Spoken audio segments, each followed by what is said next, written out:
Saudações, brasileiros! O programa Parlamento Brasil de hoje é especial. É uma celebração do bicentenário da independência do nosso país, quando há 200 anos deixamos de ser uma colônia de Portugal e nos proclamamos um império. Uma data para relembrar e refletir. Você vai ver. A movimentação política no Rio de Janeiro que levou à proclamação da independência. O Dia do Grito em São Paulo. A luta pela independência na Bahia e o protagonismo de duas mulheres. A resistência do Maranhão, que se identificava mais com os portugueses do que com os brasileiros.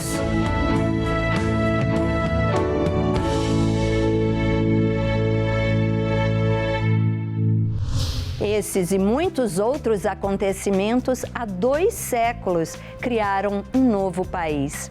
E o programa Parlamento Brasil, sempre em parceria com as TVs legislativas, conta um pouco dessa história para você.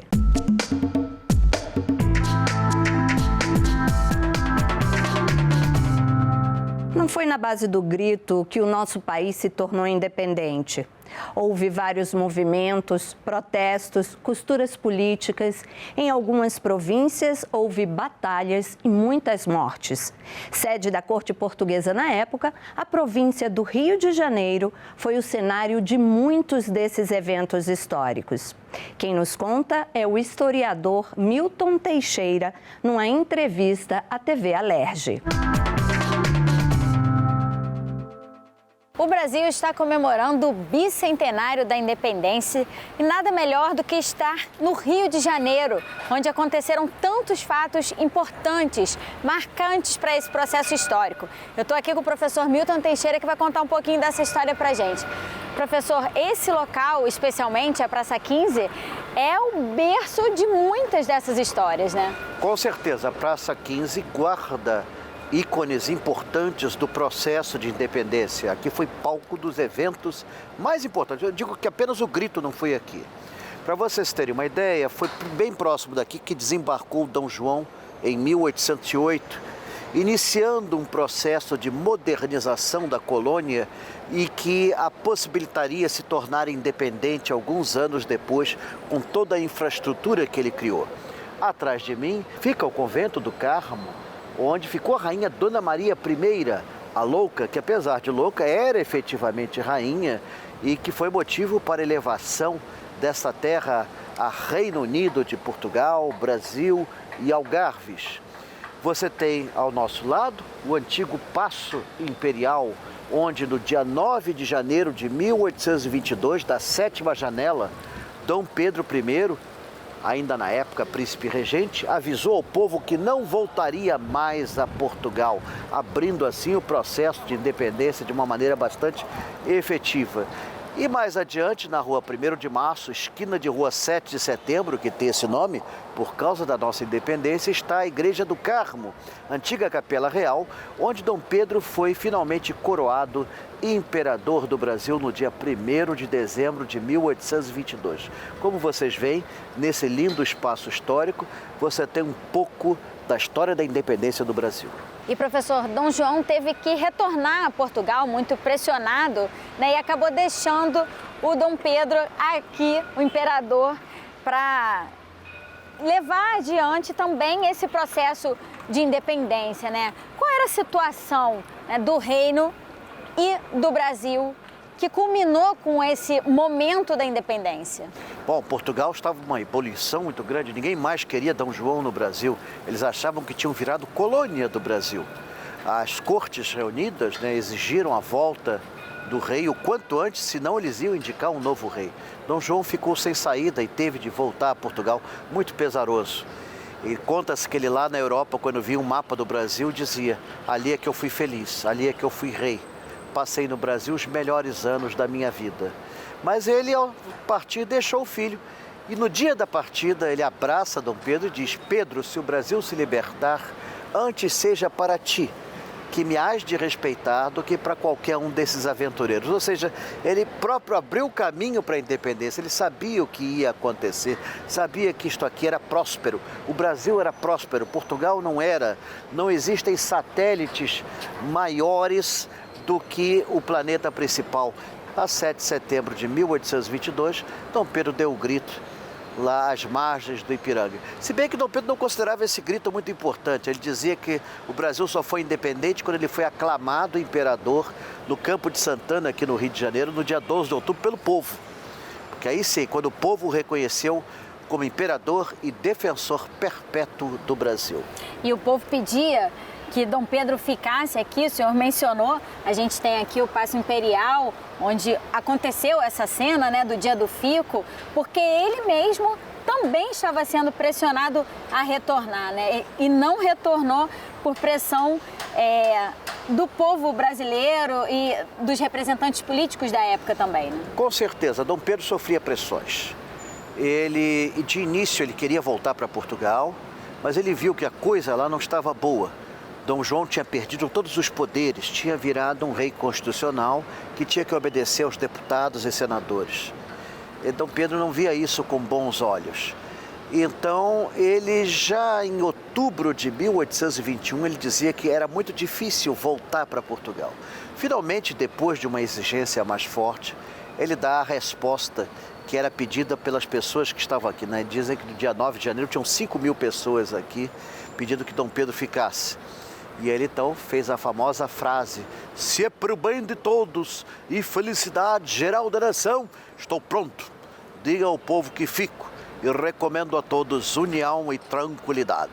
Professor, algumas pessoas consideram que a princesa Leopoldina teve uma participação importante no processo de independência.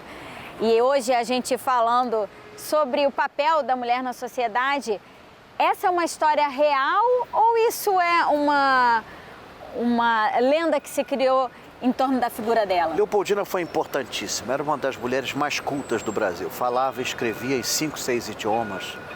Era uma mulher com presença de espírito, com ideias. Ela reuniu o Conselho de Estado quando chegaram as cartas de Portugal destituindo Dom Pedro. E ela própria escreve uma carta ao marido explicando: o pomo está maduro, colhe-o antes que apodreça. Era o código que ela usou para isso. E realmente não há como negar, ela foi fundamental nesse momento e em outros também. Infelizmente ela foi defenestrada da nossa história de uma maneira triste. Ela morre em 1826, em consequência de dores terríveis ocasionadas por um parto mal sucedido, deixando o Brasil órfão. Hoje ela está em São Paulo, lá no Monumento do Ipiranga. E foi ela que enviou essa carta quando Dom Pedro estava, né, às margens do Ipiranga, em viagem a São Paulo, fazendo esse comunicado a ele, né? Sim, o Correio Paulo Gregaro levou esta e também a de José Bonifácio. Nada temos a esperar senão escravidão e horrores. Dom Pedro ficou sensibilizado por isso, joga tudo no chão, reúne a tropa e faz aquela famosa declaração: pelo meu sangue, pela minha honra, pelo meu Deus, juro defender a independência do Brasil. E dá o brado, independência ou morte, que não foi nenhuma grande criação de marketing. Era o brado da loja maçônica que ele frequentava. Nesse bicentenário, o que a gente poderia esperar desse Brasil independente, se não dizer pelos próximos 200 anos? Será que somos realmente independentes? Será que o mundo hoje é outro? Está criando uma aldeia global onde todos são interdependentes, onde você não tem mais fronteiras, onde um governo depende do seu vizinho. Será que nós somos realmente uma nação que não precisa de mais ninguém? Não é assim. Hoje em dia somos parte de um universo global. O que devemos sim é manter o nosso país íntegro, e esse processo de independência é feito todo dia por nós. Cada vez que vamos trabalhar, cada vez que cumprimos os nossos deveres políticos e sociais, como as eleições, ou pura e simplesmente prestando o nosso serviço à comunidade, trabalhando, executando nossos afazeres, nós estamos garantindo a independência dessa terra. Cada um à sua forma, cada um à sua maneira, mas somos parte desse processo. A independência é feita por nós, portanto podemos dizer, somos nós. As comemorações do bicentenário da independência trouxeram para o Brasil o coração de Dom Pedro I. O órgão é mantido numa igreja lá na cidade do Porto, em Portugal, desde 1834, que foi o ano em que o imperador morreu. Mas os restos mortais de Dom Pedro estão em São Paulo desde o Sesquicentenário da Independência, em 1972, lá no bairro do Ipiranga, onde Dom Pedro bradou o famoso independência ou morte. O que é que se comemora no dia 7 de setembro? 7 de setembro? Proclamação da República? Não. Errou. Pra mim era a proclamação da República, não é? Independência. Independência? É? Isso. Vamos. Independência do Brasil. Tava esquecido. Esqueci. Pois é, entendeu por que é importante estar sempre reforçando a nossa história? Principalmente este ano, em que a independência do Brasil completa 200 anos de sua proclamação, no próximo dia 7 de setembro. Data que, segundo o Carlos, deveria ser amplamente celebrada por todos os brasileiros. É uma data significativa e marcante, né? Que assim, o Brasil adquiriu a independência dele e devemos sim comemorar, porque é um feito que merece sempre ser comemorado. Para que a festa do bicentenário da independência seja inesquecível, a cidade de São Paulo vai reabrir um de seus locais mais queridos, o Museu Paulista, conhecido como Museu do Ipiranga, localizado num parque que contempla ainda o Monumento à Independência, que também está sendo restaurado. O monumento guarda no seu interior os restos mortais da figura mais emblemática deste 7 de setembro. A cripta imperial, ela basicamente tem os restos mortais do Dom Pedro I, da Leopoldina, que foi a primeira esposa do Dom Pedro, e da segunda esposa, que chama Dona Amélia. O grande objetivo de todas essas reformas é justamente manter acesa em cada brasileiro a necessidade de preservação da nossa história. O monumento fica bem às margens do Riacho do Ipiranga, local onde Dom Pedro I proclamou a independência do Brasil em 1822. Este livro, lançado recentemente e de autoria do professor de História da Universidade de São Paulo, João Paulo Pimenta, explora a questão do mito criado em torno do evento, mas que, segundo o autor, foi essencial para a construção da identidade nacional. Não existia essa identidade antes de 1822, o que não significa que ela tenha surgido de repente, abruptamente. Ela foi sendo construída nos seus primeiros esboços, durante o processo de independência, com os enfrentamentos entre projetos políticos, entre interesses. Provavelmente não houve uma declaração solene, não houve um grito, não houve um desembainhar de espadas, nada disso. No entanto, a fundação de uma nação, de um Estado, de uma identidade, como aconteceu com a independência, sempre demanda a forja de mitos de origem, de imaginários, de símbolos, de usos do passado que legitimem essa ideia de que algo importante estava acontecendo. Se hoje existe uma forma de identificação nacional, ser brasileiro, não há nenhuma dúvida que isso é graças à independência. Segundo o professor, a cidade de São Paulo não foi apenas cenário desta proclamação da independência do país. A capital paulista teve um papel importante nesse processo. Quando o processo de separação entre Portugal e Brasil começou a se definir para valer, a província de São Paulo, isto é, seus quadros dirigentes, seus governos locais, os seus grupos políticos e econômicos, foram os que mais prontamente aderiram àquele projeto que estava sediado, centralizado no Rio de Janeiro. Assim como há 200 anos, 2022 também será inesquecível para São Paulo e para o Brasil. A reabertura do Museu do Ipiranga e do Parque da Independência ajudarão a reforçar a importância do 7 de setembro e do nosso sentimento de brasilidade. Nós somos a extensão dos nossos antepassados. Nós temos que entender quais são os dilemas que eles passaram, quais foram os problemas que eles conseguiram solucionar e quais a gente ainda tem que resolver, né? Para que, com isso, a gente consiga criar as nossas próprias resoluções e tentar construir uns novos horizontes.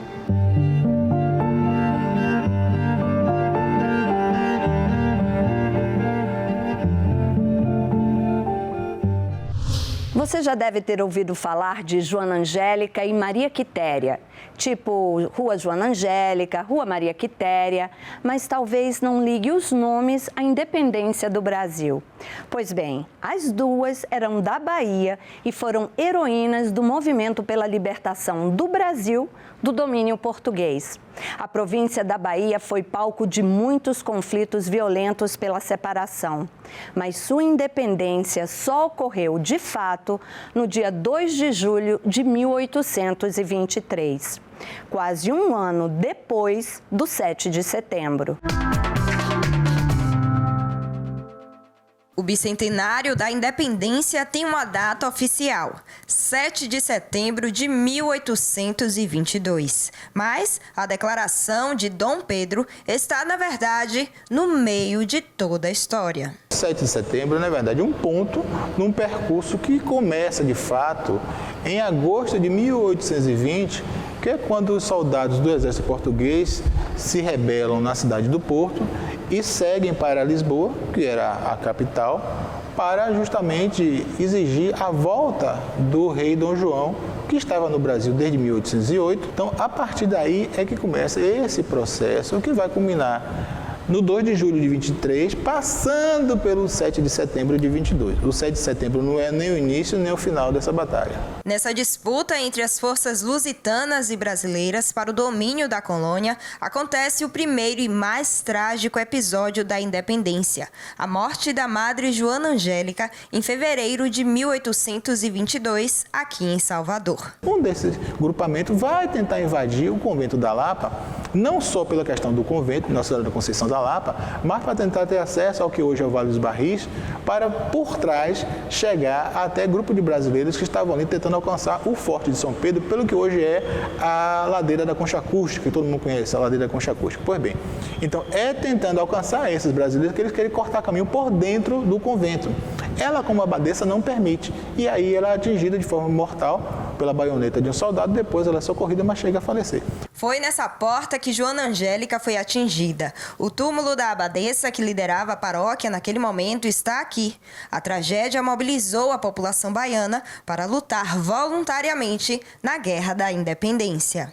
Nesse contexto, Maria Quitéria foi a primeira mulher a entrar no Exército Brasileiro. Heroína da Independência, hoje ela figura no livro dos Heróis da Pátria. Chega o grupo de alistadores na propriedade do pai de Maria Quitéria, tentando que pessoas se alistassem. Ele diz, olha, eu não posso porque eu sou um homem idoso e eu não tenho filhos homens, como se diz na Bahia, não tenho filhos homens, então não tenho o que oferecer. Ela, ouvindo a conversa do pai, ela sai, vai para a casa da irmã, que era casada, pega as roupas do cunhado, corta os cabelos, como se diz, né, bem baixinho, e vai se alista com o nome do cunhado. Ela é mulher, mas só que ela é meu melhor atirador, então ela vai ficar. E Maria Quitéria fica. Isso é uma passagem que ela sozinha consegue desarmar 5 soldados portugueses e ela continua na batalha. A Força Armada não oficial, inicialmente comandada pelo general Labatut, se deslocou para Cachoeira em junho de 1822 e a cidade de Salvador ficou cercada. Não entrava nada para a cidade de abastecimento de comida, do que é produzido no Recôncavo, nada entrava. Então foi uma guerra em que o exército português ficou sitiado em Salvador e as forças de liberdade do Brasil, dos voluntários, sediadas no Recôncavo, em Cachoeira. De Cachoeira, o grupo avançou até Pirajá, em Salvador, local onde também houve um embate decisivo entre o Exército Pacificador e as forças portuguesas, que ficou conhecida como Batalha de Pirajá. História, política e economia. Expulsar os portugueses da Bahia era estratégico, porque foi aqui que começou o Brasil colonial. Os principais portos daquela época se concentravam nessa parte do litoral brasileiro. Além disso, geograficamente, a Bahia está situada no meio do país, bem no meio do caminho, numa localização crucial para ligar Norte e Nordeste ao Sul e Sudeste. Então, ganhar na Bahia era importante para os dois lados, tanto para Portugal quanto para os brasileiros. Por isso esta luta é importante e por isso é importante o 2 de julho. Porque a partir daqui, o pessoal se encheu de vontade, vamos continuar. Então, ganha Pernambuco, ganha Maranhão porque ganhamos na Bahia. Apesar da vitória, as estruturas de poder voltaram a abrir espaços para os portugueses na nomeação de cargos. E assim surgiu o simbolismo do caboclo, ovacionado na data cívica baiana. Nós tínhamos, de um lado, a representação do homem branco europeu, para os portugueses e outros que tinham por aqui, o homem africano, que tinha sido trazido escravizado. Então, nenhum desses dois poderia significar o povo. Então, o que se faz? Faz uma opção pelo nativo. O nativo é o indígena. O caboclo significa isso, né? É o povo baiano esmagando a serpente, a tirania portuguesa. Né? Fomos nós que fizemos a independência. Foram os baianos que fizeram a independência do Brasil na Bahia.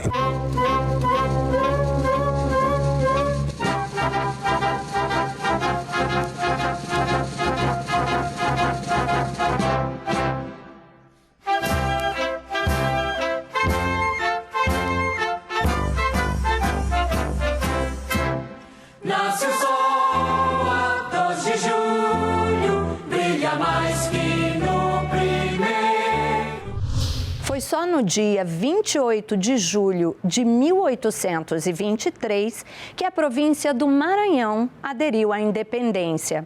Assim como lá na Bahia, houve confrontos armados e mortes. A elite maranhense se identificava mais com Portugal do que com o Brasil. Além disso, estavam em jogo interesses comerciais. Veja na reportagem da TV Assembleia Maranhão.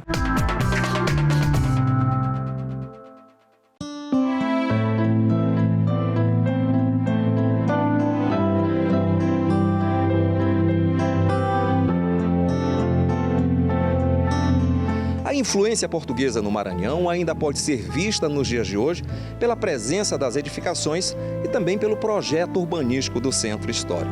Agora, no século XIX, esta relação do Maranhão com Portugal era muito intensa. A proximidade geográfica favorecia as trocas comerciais.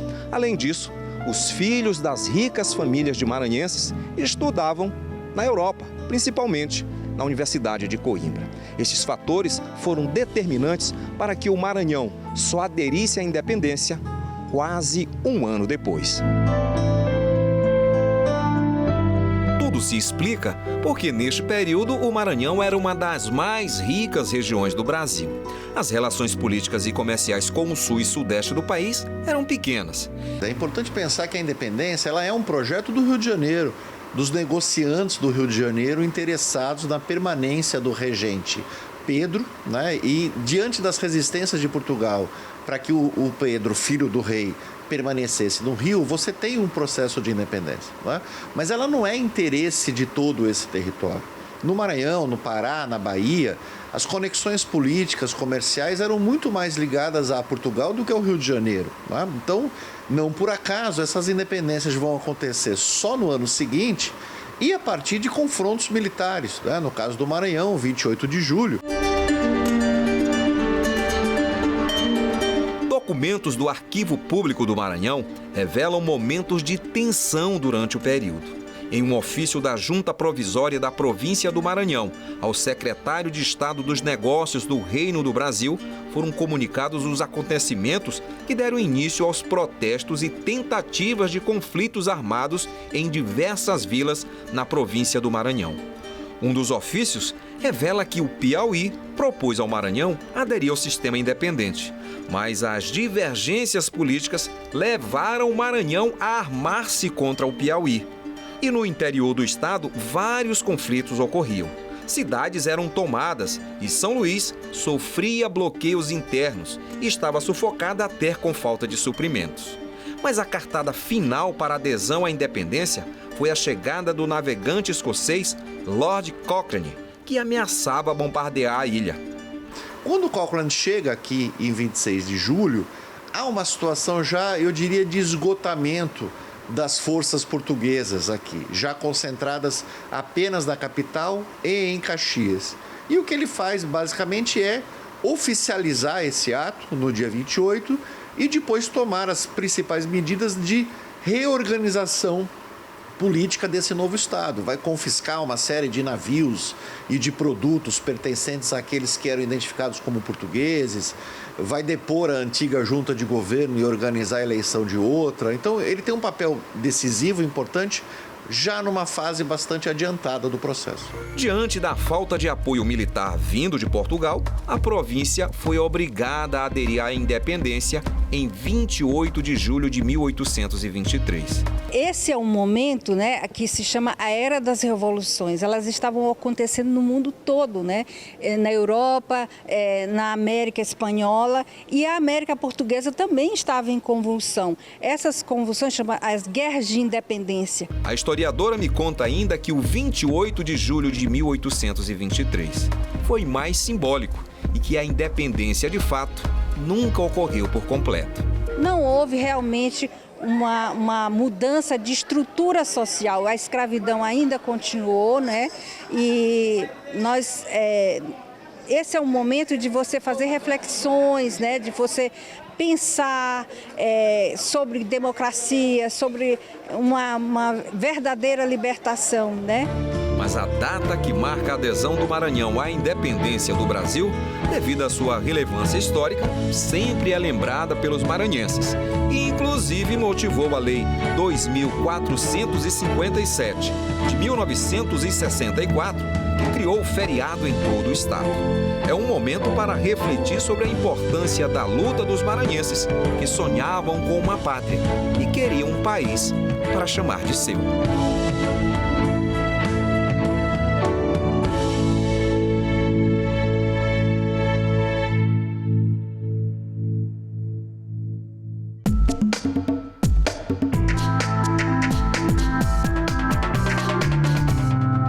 Incrível ver a garra do povo brasileiro lutando por seus ideais, né? Olha, se a verdadeira independência somos nós que fazemos no nosso dia a dia, como disse o historiador, não é importante que a gente relembre a nossa história para aquecer a nossa brasilidade? Eu espero que a gente tenha ajudado com o nosso programa. E o Parlamento Brasil fica por aqui. Obrigada pela audiência, viu? Se quiser rever qualquer um dos nossos programas, já sabe, tem tudo na internet.